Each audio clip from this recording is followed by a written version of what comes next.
Jean-Christophe Combadélis, bonjour. Bonjour. Bienvenue au Talk. 4 questions pour commencer auxquelles vous répondez par oui ou par non. Première question, l'UMP évidemment et ce vote, est-ce que ça vous rappelle, est-ce que c'est comparable à ce qui s'est passé au congrès de Reims entre Aubry et Royal il y a quelques années au PS? Oui. Pour vous, les manifestants contre le mariage homosexuel, pour tous qui se sont déroulés ces manifestations ce week-end, c'est quoi? C'est des manifestants, ce sont des rétrogrades, des traditionalistes? Oui. Êtes-vous d'accord pour dire que la conférence de presse de François Hollande marque un tournant social-libéral? Non. Trouvez-vous normal qu'Audrey Pulvar annonce sa rupture sentimentale avec Arnaud Montebourg par SMS envoyé à l'agence France Presse? Non. Non. Je vous invite à écouter ce document. C'était Hortefeux ce matin. Sur ces dernières semaines. D'abord, un bel exemple de campagne. Deuxième élément, un bel exemple de mobilisation militante. L'UMP est la seule, aujourd'hui, grande famille politique moderne dans laquelle on choisit directement son responsable avec tout ce que cela suppose comme incertitude. Il y a effectivement tout ce qui fait la démocratie, c'est-à-dire l'équilibre. Les militants tranchent, c'est un exemple de transparence. Alors, Hortefeux, c'était ce matin. Oui. Votre réaction? Il faut beaucoup de foi pour essayer de transformer le plomb du résultat en or de la démocratie. Alors, Fillon dit qu'il a gagné, Copé dit qu'il a gagné. À votre avis, où est le couac dans l'organisation de ce scrutin? On a assisté à l'implosion de l'UMP en 3D. Hein. Ouais. C'est un parti décapité, c'est Ouais. un parti divisé, et c'est un Ouais. parti droitisé. D'accord. Et aujourd'hui, on ne voit pas très bien comment ils vont réussir à se rassembler. Donc, à votre avis, l'UMP est morte, là, avec ce scrutin? Je ne dis pas qu'elle est morte, parce que vous savez que les partis, il en faut beaucoup de temps pour mourir. Vous en savez quelque chose? Voilà. Mais aujourd'hui, il y a une implosion du dispositif politique qui était celui de l'UMP. Alors, vous dites droitisation, parce que le score de Copé, c'est lui qui, finalement, est la surprise, si on prend les scores. Si on prend les scores, c'est la surprise, mais c'est la contradiction. On voit bien que... Ça note une droitisation, ça? Oui, Copé c'est-à-dire soit si haut? que l'appareil UMP est plus à droite que l'électorat UMP. Ce qui poserait d'ailleurs une contradiction majeure à Jean-François Copé, parce que s'il était désigné, il devrait se rabibocher, ou tout du moins s'aligner sur son électorat, puisqu'on va au-devant d'élections. Et puis, à contrario, si Fillon était désigné, il serait confronté à un appareil ou à des militants qui sont plus à droite que l'électorat. C'est pas nouveau, au Parti Socialiste, c'est aussi comme ça, on est plus à gauche que l'électorat. Oui. Alors, il y a Alain Juppé qui a dit que l'existence même d'ailleurs de l'UMP ce matin sur iTélé était en cause.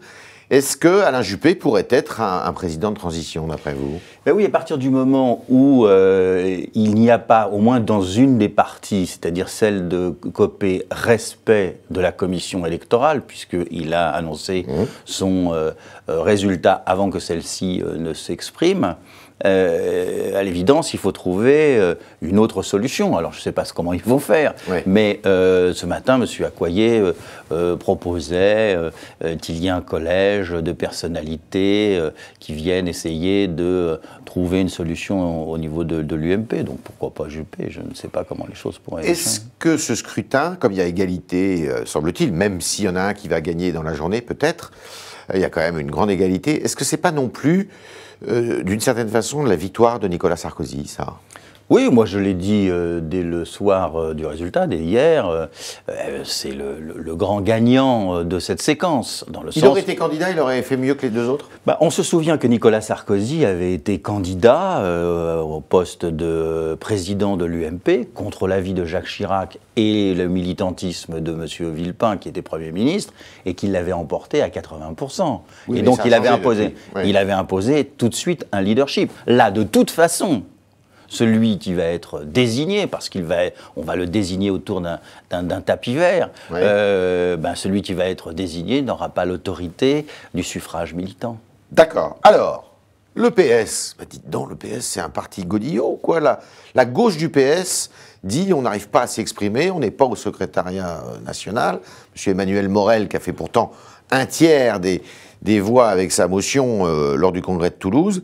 Qu'est-ce qui se passe? Vous n'arrivez pas à être entendu à gauche du PS? Non, il y avait un problème de répartition. Alors c'est comme dans tous les partis. La majorité voulait la majorité et les postes qui sont ceux qui font fonctionner le Parti socialiste, et la minorité voulait, si elle rentrait dans le secrétariat, avoir un certain nombre de postes. Donc il y a eu un frottement sur les postes. Mais moi je crois que nous allons avoir des conventions comme je le souhaitais, et ça va permettre à tout le monde de travailler ensemble. Et Harlem Désir, c'est un bon premier secrétaire? Bon, écoutez, pour l'instant, il a prouvé qu'il était capable de rassembler l'ensemble des familles socialistes. Un peu béni, oui, avec le gouvernement quand même, non? Non, je dirais pas ça. Pour l'instant, il prend ses marques. Il ne peut pas faire tout à la fois vivre Solferino et en même temps rassembler l'ensemble des familles qui étaient bien éparses. Et puis, il y a l'extérieur du PS. Alors, on a l'impression que rien ne va plus. Le front de gauche, alors Mélenchon crie beaucoup. Et les écologistes, eh bien, démonstration de force à Notre-Dame-des-Landes ce week-end contre l'aéroport sur le fief de Monsieur Hérault. Qu'est-ce qu'il faut faire pour rabibocher tout ce monde-là? Je crois qu'il y a un déficit de dialogue qui est dû au fait que le gouvernement s'est engagé très fortement dans le redressement du pays et était accaparé par les questions économiques et européennes. Donc il faut maintenant mettre en place un dispositif permettant à l'ensemble des forces de gauche, à toutes celles qui ont voté pour François Hollande au deuxième tour de l'élection présidentielle, c'est-à-dire la majorité présidentielle, ainsi que la majorité gouvernementale, évidemment, de dialoguer, d'échanger, de proposer, de voir comment... Mais à l'initiative de qui, du PS? L'initiative du PS, puisque nous sommes la formation pivot. C'est quoi, un comité de liaison, en fait? Moi, je suis pour un comité de liaison des gauches et des écologistes, oui. Et vous pourriez en faire partie?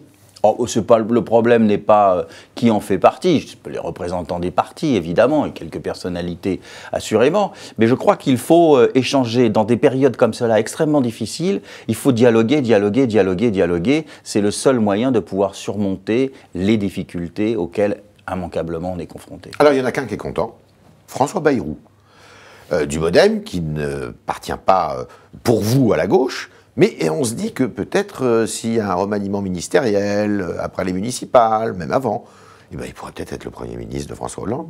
Oh là là. Ça vous conviendrait, ça? Non, je crois qu'on n'en est pas là. Je pense que M. Bayrou peut évidemment, lui qui a appelé à voter pour François Hollande, appuyer, participer à un certain nombre d'actions déployées par le gouvernement et participer au redressement du pays. Mais le centre de gravité de la majorité présidentielle reste à gauche. On le voit bien.